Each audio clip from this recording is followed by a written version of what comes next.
নমস্কার বন্ধুরা, আবার একটা নতুন রেসিপি নিয়ে চলে এসেছি। আজকে লাউয়ের একটা রেসিপি, সেটা আবার মুসুর ডালের বড়া দিয়ে করেছিলাম। সেই রেসিপি অনেকে অনেক রকমভাবে করে।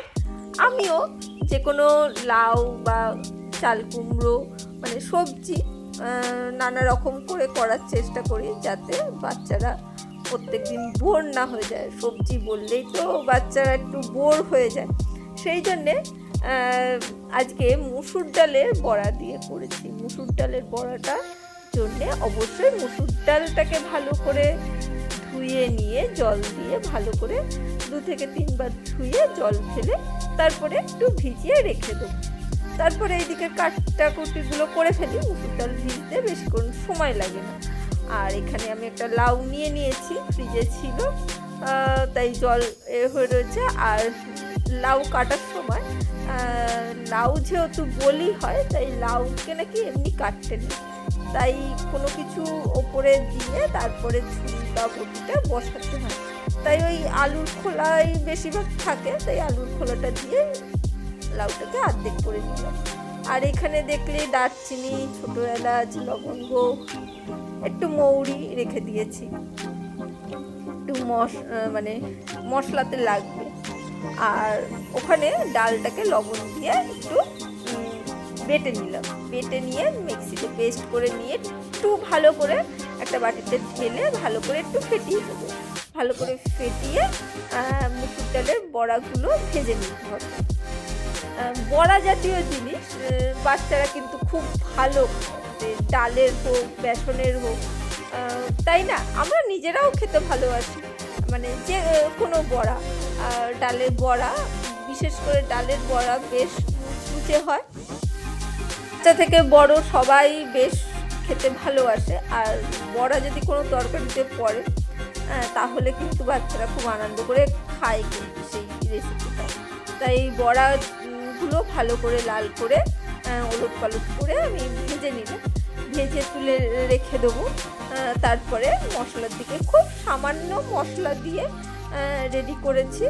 আর একটু অন্যরকম ভালো লাগবে, একবার করে দেখো। এখানে বাদবাকি যে তেলটা ছিল, যদি বেশি থাকে তেলটা একটু কমিয়ে নেব। তারপরে 2খানা চেরা কাঁচা লঙ্কা দিয়ে দিয়েছি। আর এখানে দিয়ে দিয়েছি একটু জিরে ফোড়ন। ফোড়নটা দিয়ে একটু হালকা আছে আমরা এটাকে একটু নাড়াচাড়া করে নেব। তাতে কি হবে, তেলের মধ্যে একটা সুন্দর স্বাদ বা গন্ধ আসবে।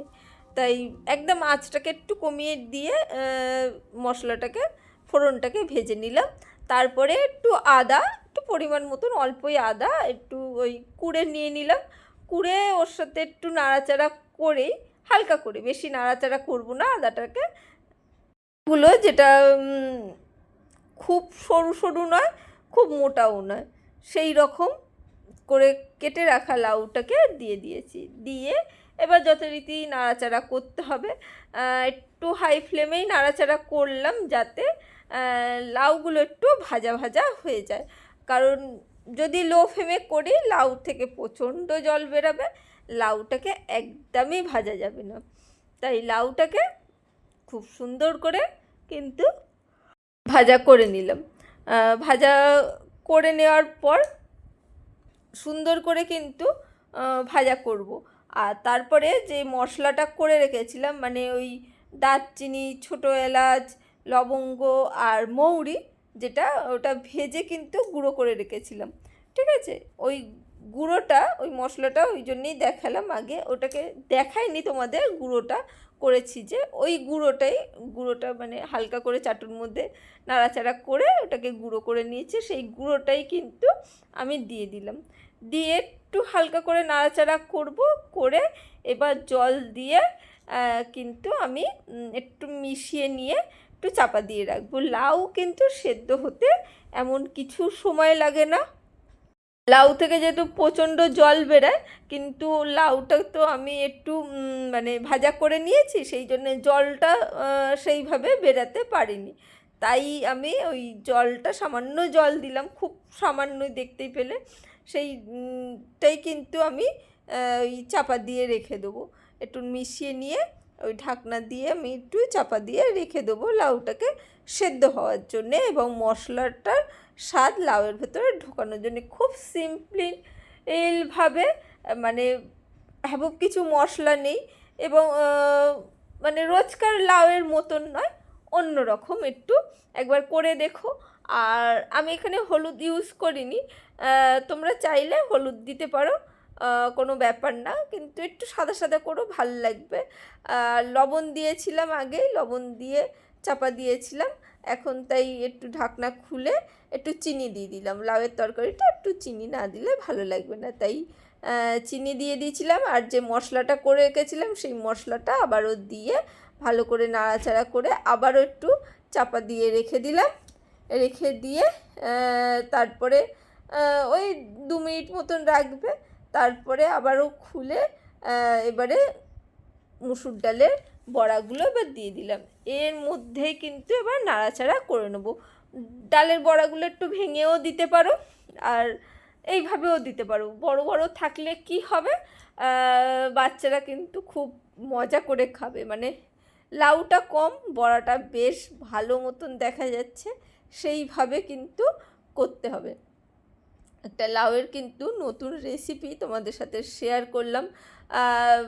হ্যাঁ, এখন পুজোর সময় প্রচুর ভালো মন্দ খাওয়ার পর একটু অন্যরকম, একটু মুখ স্বাদ ফেরানোর জন্য বা পেটটাকে ভালো রাখার জন্য অবশ্যই রেসিপিটা ট্রাই করো।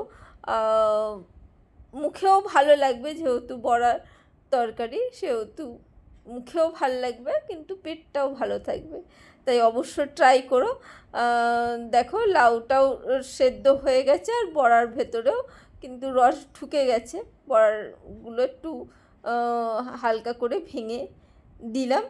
আর কেমন লাগলো রেসিপিটা বলো, আর যদি ট্রাই করো, ট্রাই করার পরেও বলো।